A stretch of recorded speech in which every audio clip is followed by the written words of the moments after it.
తాకట్లో ఉన్న బంగారాన్ని విడిపించి ఆ రోజున మార్కెట్ ధర కట్టి మిగిలిన డబ్బును మీకు అందిస్తుంది కొమ్మూరి గోల్డ్.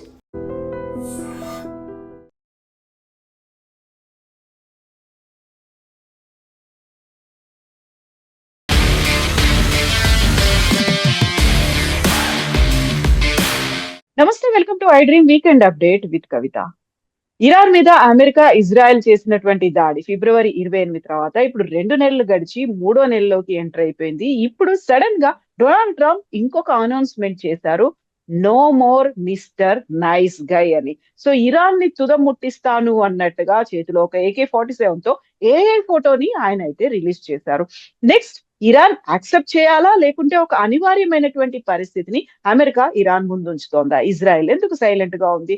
బట్ ప్రపంచ దేశాలన్నీ విపరీతమైనటువంటి సంక్షోభంలో ఉంటే ఈ యుద్ధాన్ని ఎండ్ చేయాలని 3 దేశాలు ఎందుకు భావించట్లేదు? మనతో పాటుగా ఉన్నారు foundation for democratic reforms founder doctor Jayaprakash Narayana గారు. సార్ నమస్తే. నమస్తే కవిత. సార్, రోజులు గడిచిపోతున్నాయి, వారాలు గడిచిపోయి, నెలలు కూడా గడిచిపోయాయి. ఇప్పుడు 3rd month లో ఉన్నాము మనము. ఇప్పటికి కూడా 3 దేశాలు అలాగే మొండి పట్టుదలతో ఉన్నాయి. బట్ ప్రపంచ దేశాల మీద విపరీతమైనటువంటి ఎఫెక్ట్ కనిపిస్తోంది. ఎవరు సార్ దీనికి కారణం? ఎవరు ఎండ్ చేస్తారు అసలు? కవిత, ఇప్పుడు తప్పులు అనటం ఉపయోగం లేదు. ఎందుకంటే ఎవరి వాదన వాడుకున్నది, ప్రతి వాదనలో కూడా కొంత యథార్థం ఉన్నది. ఉదాహరణకి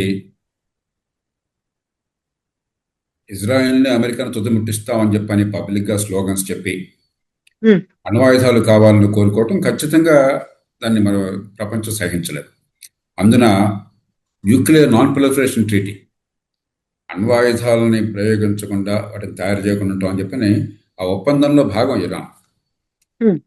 అమెరికా ఆ మాట చెప్తుంది, రోజు death to America, death to Israel అని చెప్పి అమ్మాయి దాడికి దిగుతాం అని చెప్పి మౌనంగా ఊరుకుంటామా అని చెప్పని. అట్లాగే దేశం బయట ఇతర దేశాలను ఇబ్బంది పెట్టడం కోసం 4 టెర్రరిస్ట్ ముఠాలను ప్రోత్సహించి వాళ్ళందరికీ ఆయుధాలను ఇచ్చి వాళ్ళందరికీ అన్ని రకాలుగా బలాన్ని చేకూర్చి ప్రపంచ దేశాలకి, ఇజ్రాయెల్కి రోజు కంటకంగా టెర్రరిస్ట్ ఉగ్రవాద రూపంలో ఉన్నమాట వాస్తవం. ఇక అంతర్గతంగా తమ ప్రజలను అమాయకంగా కొత్త కోశారు. వాళ్ళు కేవలం కొన్ని చిన్న చిన్న విషయాల్లో వాళ్ళ బాధలు చెప్పుకునే ప్రయత్నం చేసినప్పుడు ఆ రకంగా ఇరాన్ని విమర్శించవచ్చు. అమెరికా దుందుడుకు స్వభావంతో అందరిని కలుగుపోకుండా, దౌత్య ప్రక్రియకి సరైనటువంటి సమయాన్ని ఇవ్వకుండా, కొన్ని రోజుల్లోనే అక్కడ అగ్రనాయకత్వాన్ని మట్టుబెట్టే దారికి వస్తుందని చెప్పిన అతిమీరిన ఆత్మవిశ్వాసంతో ప్రపంచానికే ప్రమాదం తలపెట్టింది. ఇరాన్ మీద దాడే కాదు, ఇరాన్ మీద ఇప్పుడు వెంకిపెళ్లి సుబ్బు చావుకు వచ్చిందని చెప్పని అక్కడ వాళ్ళకేదో స్థానికంగా సమస్య ఉంటే ప్రపంచం మొత్తానికి మనకి సంకటమైంది కాదు. మరి ప్రపంచంలో నాయకత్వ స్థానంలో ఉన్న దేశం బాధ్యత మెరగాల్సినవే బాధ్యత రాహిత్యంతో మెరిగింది, ప్రపంచం మొత్తానికి ఇబ్బంది అయింది. కాబట్టి ఇక మనం ఈ తప్పులనేది ఉపయోగం లేదు.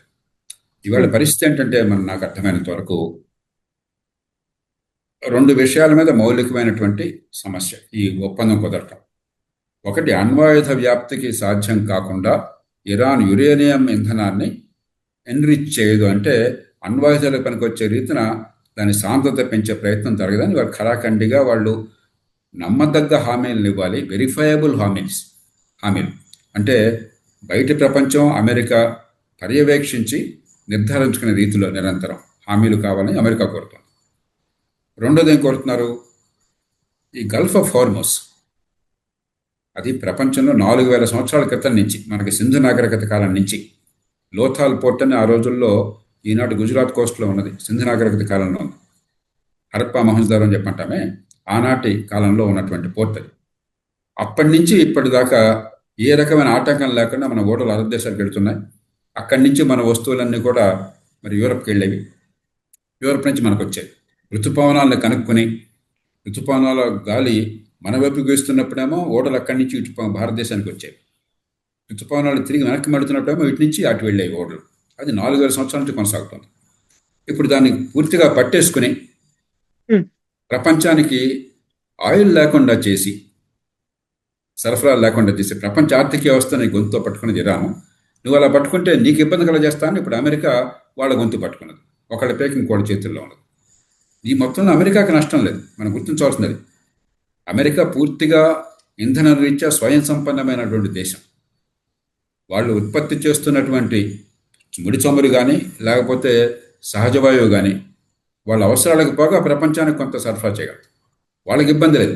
అక్కడ ధరలు ఎందుకు పెరుగుతున్నాయంటే ప్రపంచం మొత్తంలో పెడితే వాళ్ళకు కూడా పెంచుతారు కాబట్టి. అంతేగాని మన దేశంలాగా ఇతర దేశాల్లాగా ధరల నియంత్రణ కనుక ప్రభుత్వం పెట్టినట్టయితే ధర కూడా పెరగాల్సిన అవసరం లేదు.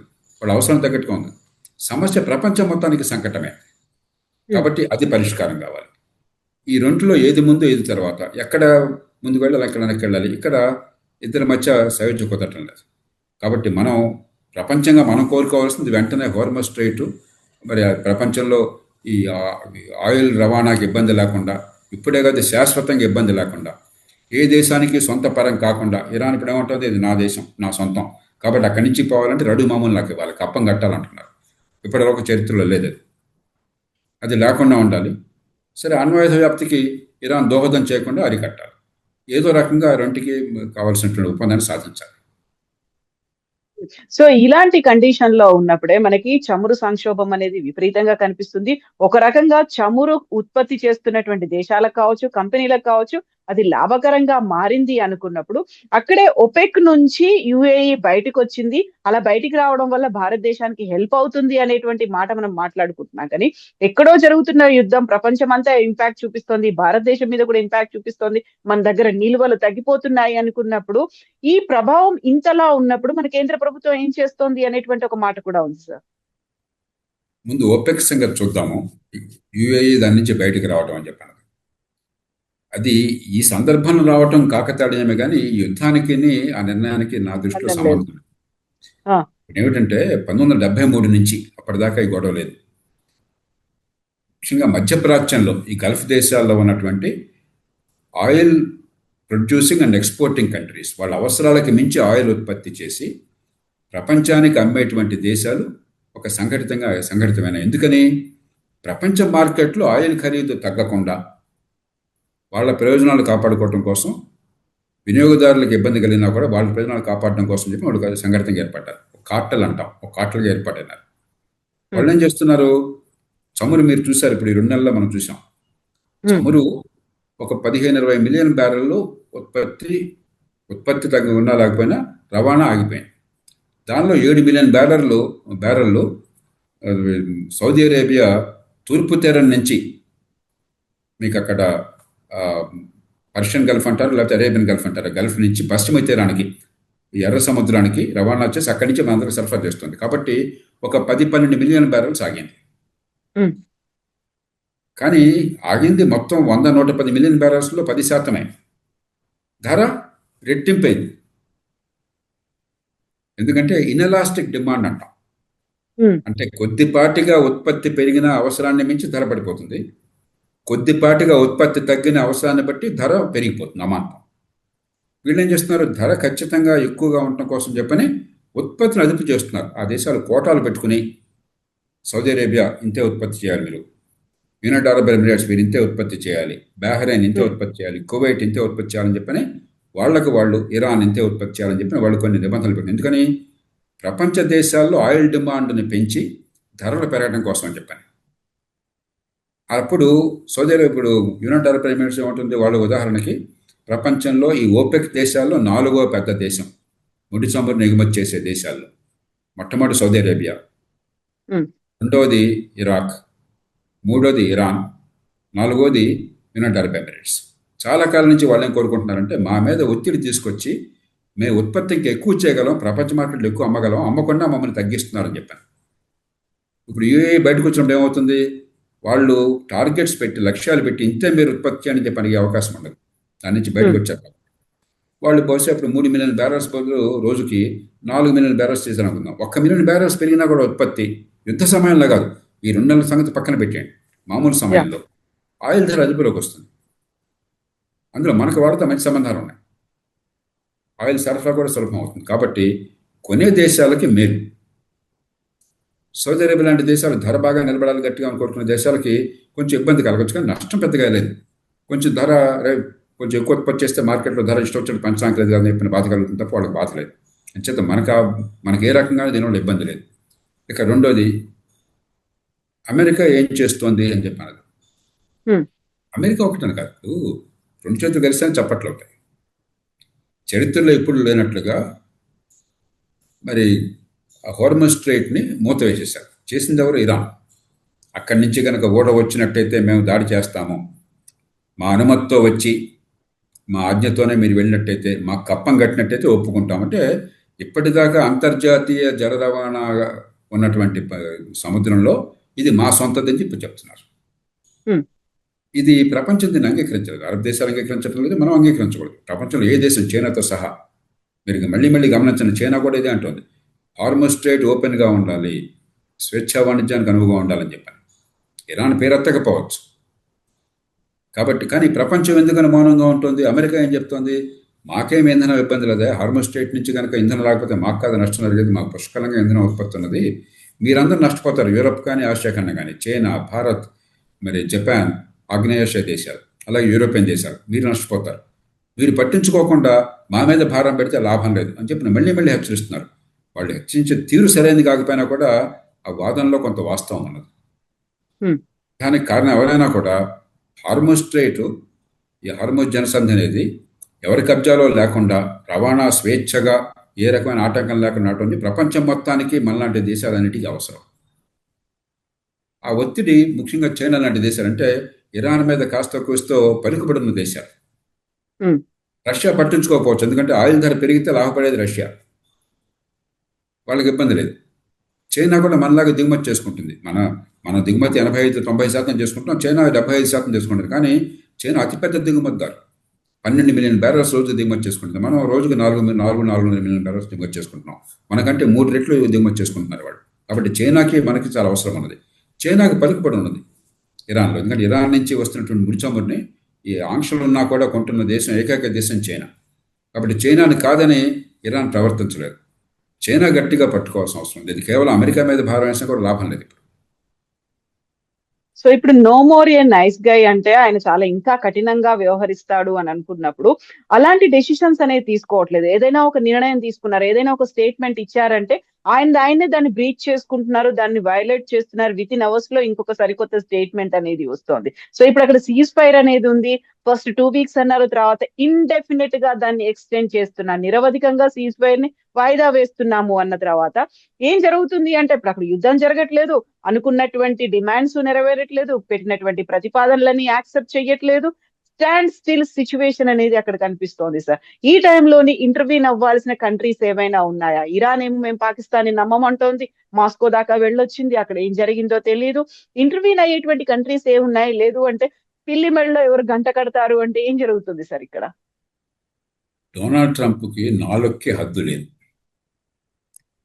ఒక దేశాధ్యక్షుడిగా, అందున అమెరికా లాంటి అత్యంత ప్రభావశీలమైన, అత్యంత సంపన్నమైన దేశాధ్యక్షుడిగా చాలా బాధ్యతతో ఆచితూ వ్యవహరించాలి. ట్రంప్కి అలాంటి నాలుకలో నరం లేదు. కానీ ఎప్పుడు ఏ క్షణంలో ఏం మాట్లాడతాడో, ఎప్పుడు చెప్పిన మాట వెనక్కి తీసుకుంటాడో దేవుడికి ఎరుక. అందుకని ఆయన మాటలకి విశ్వసనీయత పోయింది. రోజుకో మాట మాట్లాడతాడు. ఒక క్షణమేమో మేము భస్మపట్లం చేస్తాం, మీ దేశాన్ని నాగరికతను ధ్వంసం చేస్తామంటాడు. మన్నాడేమో వాళ్ళు మంచి ప్రతిపాదన ఇచ్చారు, తప్పకుండా పరిశీలిద్దాం, శాంతిని కొనసాగిద్దామంటాడు. కాబట్టి ట్రంపే ఒక రకంగా ఆయన ధోరణి, నిర్ణయాల కంటే ముఖ్యంగా ఆయన ధోరణి చాలా సమస్య కూర్చున్నది అక్కడ.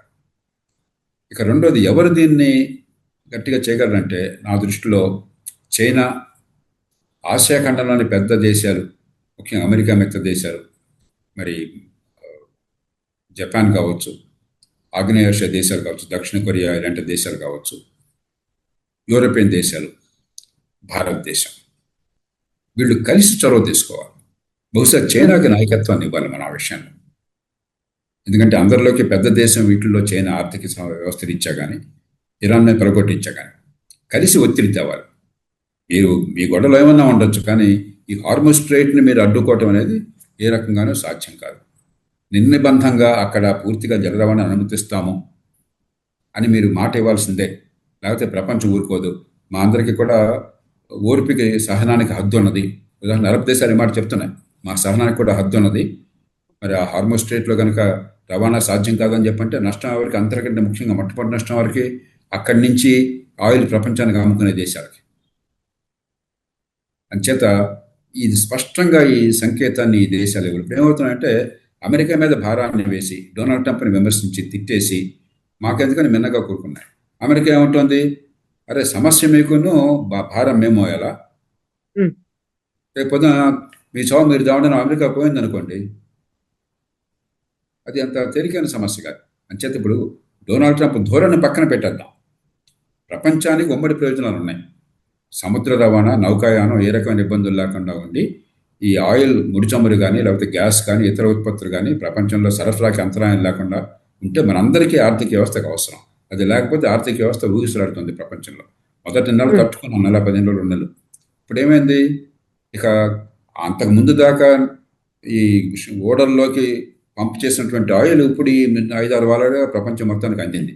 ఇప్పుడు అందకుండా ఆగిపోయేది. ఇప్పటిదాకా నిజమైన కొరత లేదు, రాబోయే కొరతే కానీ నిజమైన కొరత లేదు. ఇప్పుడు నిజమైన కొరత ప్రారంభం అవుతుంది. ఎందుకంటే కొత్తగా రవాణా అక్కడి నుంచి జరగడం ఆగిపోయింది గత 2 నెలలుగా. కాబట్టి ప్రపంచ దేశాలకి ముడి చమురు అక్కడి నుంచి అందడం సాధ్యం కాదు. రేపు పొద్దున ఆ జలసంధిని ఓపెన్ చేసినా కూడా హార్మస్ స్ట్రైట్ని, అదేది ఇక్కడ మేట నొక్కితే మీకు వెంటనే భారతదేశానికో చైనాకో కాదు. మరో దేశానికి అందదు. మళ్ళీ 5-6 వారాలు పడుతుంది అక్కడ మొత్తం క్లియర్ చేయాలి ట్రాఫిక్ జామ్ని, ఉమ్, మళ్ళీ ఓడలను ఇంధనం నింపాలి, అక్కడి నుంచి మళ్ళీ పంపించడం మొదలెట్టాలి. అది 5-6 వారాలు 2 నెలలు పడుతుంది. ఈ క్షణంలో యుద్ధం పూర్తిగా ఆగిపోయి హార్మస్ జలసంధి ప్రపంచ రవాణాకు ఆటంకం లేకుండా చేసినా కూడా ఇంకో 2 నెలల పాటు మనం నరకం అనుభవించాలి. ఇప్పుడు ఆర్థికంగా కూడా ఒక సంక్షోభం అనేది వస్తోంది. అన్ని ఇలా ఊగిసలాడుతున్నటువంటి పరిస్థితులు ఉన్నాయంటే మనంతటా మనం అయితే ఇప్పుడు ఆయిల్ ని ప్రొడ్యూస్ చేసుకోలేము. కాకపోతే కరోనా నేర్పించినటువంటి కొన్ని పాఠాలు ఉన్నాయి సార్. అప్పుడు ఆత్మ నిర్భర్ భారత్ అనుకున్నాము. ఆ తర్వాత వచ్చినటువంటి ఈ సంక్షోభాన్ని చూసిన తర్వాత సెల్ఫ్ సస్టైన్ గా అవ్వాలి అనుకుంటే విదేశాల మీద తప్పకుండా ఆధారపడాల్సినటువంటి కొన్ని పరిస్థితులు అయితే ఉన్నాయి. వాటిని మినహాయిస్తే మనంతటా మనం మళ్ళీ మన కాళ్ళ మీద మనం నిలబడాలి. ఇలాంటి ఒడిదుడుకులు ఉండొద్దు, అన్నిటినీ తట్టుకొని ముందుకు వెళ్ళాలి అంటే అన్ని రంగాల్లో కూడా మనం అలాంటి సెల్ఫ్ సస్టైన్ అనేది ఉండాలి సార్. దీనికి మన భారతదేశం ఆలోచిస్తుందా? వాటికి సంబంధించి మంచి తీసుకోవాల్సినటువంటి ప్రశ్న కవిత. ఇది కీలకమైన ప్రశ్న. ప్రపంచాన్ని మనం శాసించడం, కానీ మనం ఏం చేయగలం మనం నిర్దేశించుకోగలం. ఒక దేశంగా మన చేతుల్లో ఉన్నది. ఉమ్, మొట్టమొదట ప్రభుత్వాన్ని అభినందించాలి. ఎందుకంటే గత 10-15 ఏళ్లుగా ఆర్థిక క్రమశిక్షణ పాటించడం వల్ల ఇంత ఇబ్బంది ఉన్నా కూడా ప్రపంచంలో అతి తక్కువ ఇబ్బంది పాలైనది భారతదేశం. ఉమ్, కష్టం మనకే వచ్చింది, కానీ తట్టుకునే శక్తి మనకు మిగతా వాళ్ళ కంటే ఎక్కువ ఉంది. ఎందుకంటే ఆర్థిక క్రమశిక్షణ గతంలో పాటించడం వల్ల, ఉదాహరణకు వెంటనే ఆయిల్ ధరలు భారతదేశంలో పెరగకుండా ఆయిల్ పనులు తగ్గించారు. ఉమ్, రెండోది ఫెర్టిలైజర్, ఆయిల్ నుంచే మీకు ఎరువులు వస్తాయి. నైట్రోజన్ ఎరువులు ముఖ్యంగా, ఫాస్ఫేట్ కానీ నైట్రోజన్ కానీ. ఆయిల్ లేకపోతే ఆ ఎరువులు రావు. ఆయిల్ ధర పెరగగానే ఇక్కడ పెట్రోల్ కొరత వచ్చింది, ధర పెరుగుతుంది. అందుకని ఉమ్, ఫెర్టిలైజర్ సబ్సిడీ పెంచారు వెంటనే, రైతు మీద భారం పడకుండా. ఇంకా ఇతర చర్యలు తీసుకుంటున్నారు. ఈ మాత్రం వెసులుబాటు ఎందుకు వచ్చిందంటే ఆర్థిక క్రమశిక్షణ పాటించబట్టి. కానీ దీంతో పాటు ఇప్పుడు వెంటనే యుద్ధ ప్రాతిపదికన చేయాల్సింది. యుద్ధం వెంటనే ఆగిపోయినా కూడా, రేపొద్దున సరఫరా పునరుద్ధరించినా కూడా మళ్ళీ 6 నెలలకో సంవత్సరానికో 3 ఏళ్లకో ఇలా జరగదని గ్యారెంటీ లేదు. ఇది లేనప్పుడు వరుసగా కొన్ని చర్యలు తీసుకోవాలి. మొట్టమొదటిది స్ట్రాటజిక్ రిజర్వ్స్, ఉమ్, అంటే మనకు అవసరం లేకపోయినా కూడా అవసరాన్ని మించి నిల్వ చేసుకోవడం. ఉమ్, ప్రస్తుతం నెల 10 రోజులు కావాల్సిన నిల్వ చేసుకున్నాం. రేపు పొద్దున బహుశా 4-5 నెలలకు కావాల్సిన నిల్వ చేసుకోవాలి. బోడంత ఖర్చు అవుతుంది, బోడంత డబ్బు దానిలో లాక్ అయిపోతుంది. కానీ తప్పదు. భవిష్యత్తులో ఈ సమస్య లేకుండా చేయాలంటే మరి మనకి ఈ స్టోరేజ్ సౌకర్యాన్ని పెంచడము, కొని ఇప్పుడు కాదు, రేపు ధరలు తగ్గాక మళ్ళీ సరఫరా సరిగ్గా వచ్చిన తర్వాత విపరీతంగా కొనేసి మార్కెట్లో అక్కడ నిల్వ ఉంచడం. ఉమ్, రెండోది డిమాండ్ సైడ్ మేనేజ్మెంట్. ఇప్పుడు ఉదాహరణకి నేను మామూలుగానే ఈ డీజిల్ కారు వాడను, పెట్రోల్ కార్ కానీ డీజిల్ కార్ కానీ. ఇప్పుడు అసలు వాడడం మానేశాను. అత్యవసరం అయితే తప్ప, వేరే మార్గాంతరం లేకపోతే తప్ప వాడడం మానేశాను. ఎలక్ట్రిక్ కార్ వాడండి, పబ్లిక్ ట్రాన్స్పోర్ట్ వాడండి, సైకిల్ వేసుకోండి. మనం అందరం కూడా ఇప్పుడు 10% తగ్గిపోయింది మా సప్లై, అది అనివార్యం. 10% తగ్గిపోతే బతకడం అసాధ్యం కాదు.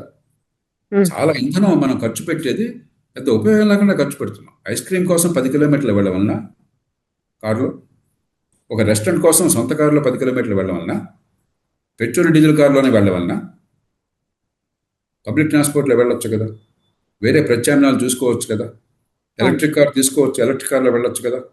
కాబట్టి ఇది మన దేశంలో పరిష్కారం లేదు. అకస్మాత్తుగా దీని సమస్య పరిష్కారాన్ని ఎవరు తీసుకురాలేడు.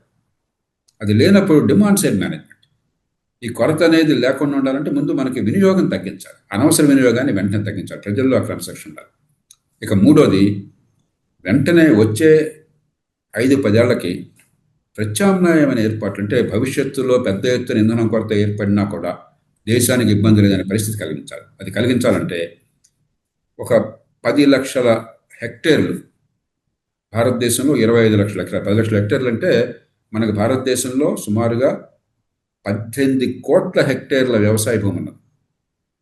18 కోట్లలో నేను చెప్పేది 10 లక్షలు అంటే 0.5% కంటే తక్కువ, 0.5% సుమారుగా 1% కంటే సగం. ఇరిగేషన్ ఉన్న భూముల్లో నేపియర్ గ్రాస్ లాంటివి పండిస్తే ఏడాదికి 200-300 టన్నులు ఒక్కొక్క ఎకరాకి ఉత్పత్తి అవుతుంది, బాగా సరిగ్గా ఉత్పత్తి చేస్తే. దాని నుంచి ఇంధనం తీసుకురావచ్చు, ఈ ఆయిల్ సేకరించవచ్చు, బయోఫ్యూల్స్ అని చెప్పండి. దాని నుంచి ఇతరమైన 3 పదార్థాలు తీసుకురావచ్చు, చాలా విలువైన పదార్థాలు, ఆయిల్ అవసరం లేకుండా. అలాంటివి చేసామనుకోండి, బహుశా మనకి దాదాపుగా 10 లక్షల హెక్టేర్లు అంటే 25 లక్షల ఎకరాల్లో మనకి దాదాపుగా ఒక 30-40 మిలియన్ టన్నుల లేకపోతే 50 మిలియన్ టన్నుల దాకా మనకి ఈ దిగుమతి అయ్యే అవసరం తగ్గిపోతుంది. 50 మిలియన్ టన్నులు అంటే సుమారుగా 350 మిలియన్ బ్యారెల్స్. 350 మిలియన్ బ్యారెల్స్ అని చెప్పంటే సుమారుగా ఒక 75 రోజులు 80 రోజుల పాటు మనం దిగుమతి చేసుకోవాలి. ఇది వెంటనే యుద్ధ ప్రాతిపదికన మొదలెట్టినట్టయితే రైతులకు మంచి రేటు వచ్చే ఏర్పాటు చేయాలి, మనం వరి పండించే దానికంటే ఎక్కువ రేటు వచ్చే ఏర్పాటు చేయాలి. అదే సమయంలో ప్రాసెసింగ్ యూనిట్స్ కనుక విస్తృతంగా లేకపోతే ఎవరికి అమ్ముతారు? రేటు వచ్చే గ్యారంటీ ఇచ్చి ప్రాసెసింగ్ యూనిట్స్ వెంటనే పెద్ద కంపెనీలతో కూర్చొని మనం ప్రభుత్వం దానికి ఏర్పాటు చేయడానికి సంకల్పించింది అనుకోండి, అప్పుడు ఏమవుతుంది? కనీసం ఒక 20-25% ముడి చమురు మనకి దిగుమతి అవసరం లేకుండా పోతుంది. ఆ డబ్బేదో మన రైతులకు ఇస్తాం, మన రూపాయలు ఇస్తాం. ఇక ప్రపంచంలో ఏ వచ్చినా కూడా 20% మనకి ఇంధనం దేశంలో ఉత్పత్తి అయింది అనుకోండి బయోఫ్యూయల్ ద్వారా, ఎంత రిలీఫ్ వస్తుంది? ఇక దీర్ఘకాలంలో ఎలక్ట్రిఫికేషన్కి వెళ్ళాలి. ఇక కార్లు భారతదేశంలో పెట్రోల్ డీజిల్ అవసరం లేకుండా ఎలక్ట్రిక్ కార్లు ఇప్పటికే మనకి సిస్టమ్ ఉన్నది. సో ఇలాగా దేశం లోపల ఏర్పాట్లు కావాలి. అంతర్జాతీయంగా ఇప్పుడే తూర్పు తీరం నుంచి చెప్పాను, అరేబియా పెనిన్సులాలో తూర్పు తీరం నుంచి పశ్చిమ తీరానికి పైప్ లైన్ వేసి 7 మిలియన్ బ్యారెల్స్ సౌదీ అరేబియా అక్కడికి రవాణా చేసి అక్కడి నుంచి మనకి ఇబ్బంది లేకుండా ఎర్ర సముద్రం నుంచి పంపిస్తుంది. దాన్ని బహుశా రెట్టింపు చేయాలి, 3 రెట్లు చేయాలి. 20 మిలియన్ బ్యారెల్స్కి ఏర్పాటు చేశామనుకోండి, ఈ సముద్రంలో మీకు గల్ఫ్ హోర్ముజ్ స్ట్రైట్ నుంచి వచ్చే అవసరం లేకుండా ప్రపంచానికి ఇబ్బంది ఉండదు. అలాగే సౌదీ అరేబియా నుంచి ఒమాన్ తీరం మీకు అరేబియా పెనిన్సులాని అట్లాస్ చూసినట్టయితే అరేబియా పెనిన్సులాలో చివరిలో మనకి హిందూ మహాసముద్రం అరేబియా సముద్రం దగ్గర ఉంది. అంటే హోర్ముజ్ స్ట్రైట్ వెళ్ళక్కర్లేక అక్కడ దాకా పైప్ లైన్స్ రోడ్డు రవాణా చేసామనుకోండి, ఆ వస్తువుల్ని ఫెర్టిలైజర్ కావచ్చు, గ్యాస్ కావచ్చు, సల్ఫర్ కావచ్చు, ఆయిల్ కావచ్చు, ఇవన్నీ సరఫరా జరిగింది అనుకోండి, అక్కడి నుంచి ఓడలో ఆసియా ఖండం మొత్తానికి యూరప్కి పంపించవచ్చు. యుద్ధ ప్రాతిపదికన చేస్తే 2 ఏళ్లలో బహుశా ఇది సాధ్యం. ఇప్పటికే పూనుకుంటున్నారు ఆ దేశాలు, వాళ్ళకి డబ్బులు ఉన్నాయి, చేయాల్సిన అవసరం ఉంది, ఎంతైనా ఖర్చు పెడతారు, టెక్నాలజీ ఉన్నది, అది చేస్తారు. కాబట్టి ప్రపంచం మొత్తం కూడా ఇంధనం కొరత భవిష్యత్తులో రాకుండా వచ్చినా తట్టుకునేట్టుగా విస్తృతమైన ప్రతిపాదన చేయాలి. ఒక 20 ఏళ్ల పాటు కనుక మనం 15 ఏళ్ల పాటు జాగ్రత్తగా ఉంటే ఎలక్ట్రిఫికేషన్ పెరిగిపోయిన తర్వాత ప్రపంచంలో ఆయిల్ సగం ఆగినా మనకి ఇబ్బంది లేదు. ఇదంతా కూడా 10-15 ఏళ్ల సమస్య. ఒక దీర్ఘకాలికంగా ఒక ప్రణాళిక అనేది ఉండాలి. మామూలుగా ఏదైనా ఒక విపత్తు సంభవించింది, ఏదైనా ఒక క్రైసిస్ వచ్చింది అంటే అది నేర్పించేటువంటి పాఠాలు ఉంటాయి. అప్పుడు లాంగ్ టర్మ్ లో ఆలోచించాలి, షార్ట్ టర్మ్ లో అప్పటికప్పుడు ఆల్టర్నేట్స్ ఏమున్నాయి అని చెప్పినప్పుడు కూడా దానికి సంబంధించి పాలసీ అనేది ఉండాలి, దానికి సంబంధించి ప్రాపర్ గా ఒక ఫ్రేమ్ వర్క్ ఉండాలి, ఎగ్జిక్యూషన్ ఉండాలి, అది అవుతుందా అమలవుతుందా లేదా అనేది ఇంత పెద్ద మెకానిజం అనేది ఉండాలి. మనకి 5 ఏళ్లకు ఒకసారి ఒక గవర్నమెంట్ మారుతుందో లేకుంటే ఇంకొక ప్రభుత్వం వస్తుంది అనుకున్నప్పుడు అప్పుడు ఉన్నటువంటి పరిస్థితులు సిచ్యువేషన్స్ అన్ని మారిపోతాయి. గత ప్రభుత్వం చేసింది ఇప్పుడు ఎందుకులే అనేటువంటి పరిస్థితి. ఇలా కాకుండా ప్రజల కోసం, దేశం కోసం ఆలోచించాలి. రాంగ్ లైన్ లో ఆ పథకాలు కొనసాగాలి అంటే అలాంటి సిచ్యువేషన్ రావడానికి ఏం చేయాలంటారు సార్? ప్రస్తుతానికి మనం ఇందాక నేను చెప్పినవన్నీ ప్రభుత్వ విధానాలు ఉన్నాయి. ఒక్కటే సరిగ్గా నా దృష్టిలో లేనిది బయోఫ్యూయల్స్. వ్యవసాయం నుంచి రైతుకు లాభం చేకూరుస్తూ ఇంధన ఉత్పత్తికి పుష్కలమైన అవకాశం ఉంది. అందుకే సూర్యదేశం పుష్కలంగా ఉన్న దేశం ఉంది. దేశ విస్తీర్ణం పెద్దది కాదు ఇతర దేశాలతో పోలిస్తే. రష్యాతో పోలిస్తే, అమెరికాతో పోలిస్తే, చైనాతో పోలిస్తే విస్తీర్ణం పెద్దది కాదు. వాటిలో అమెరికా చైనాలో 3వ వంతు ఉన్నది, రష్యాలో 6వ వంతు ఉన్నది అన్నమాట. కానీ సూర్యరశ్మి వ్యవసాయ భూమి ప్రపంచంలో అమెరికాకు దీటుగా ఉన్న దేశం వ్యవసాయ భూమి ప్రపంచంలో భారతదేశం ఒక్కటే. చైనా మనకంటే 40% తక్కువ ఉన్నది.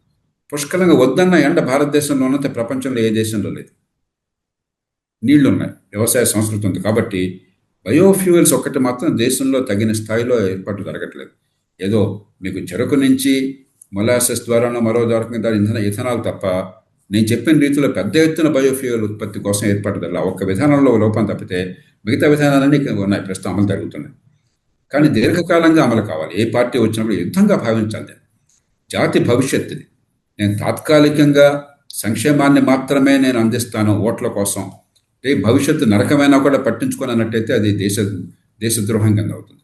సంక్షేమం ఖచ్చితంగా అవసరం, దానిలో అనుమానం లేదు. కానీ సంక్షేమాన్ని ఓ పక్కన అభివృద్ధితోనూ, రెండో పక్కన వచ్చే తరం భవిష్యత్తుతోనూ, మూడో పక్కన దీర్ఘకాల ప్రణాళికలు, దేశం ఆర్థిక వ్యవస్థ సంఘటనలు పడకుండా ఉంటుందను వాటిని సమన్వయం చేయాలి తప్ప సంక్షేమమే పరిపాలన అనేది మాత్రం చాలా ప్రమాదకరమైంది. మనమంతా కూడా గట్టిగా గొంతు విప్పాలి. మీడియా కావచ్చు, ఆలోచించే వాళ్ళు కావచ్చు, ఓటర్లు కావచ్చు, గొంతు విప్పాలి. లేకపోతే ఏమవుతుంది, పార్టీలు గెలుపు కోసం అని చెప్పని దేశం సర్వనాశనమైనా కూడా రేపొద్దున ఈవేళ తాయిలాలించి కూర్చోబెడతా ఉంటారు. మన ఎన్నికల్లో చూసాం మనం. అన్ని రాష్ట్రాలు అదే తీరు. అస్సాంలో అదే తీరు, బీజేపీ అధికారంలో ఉన్నది.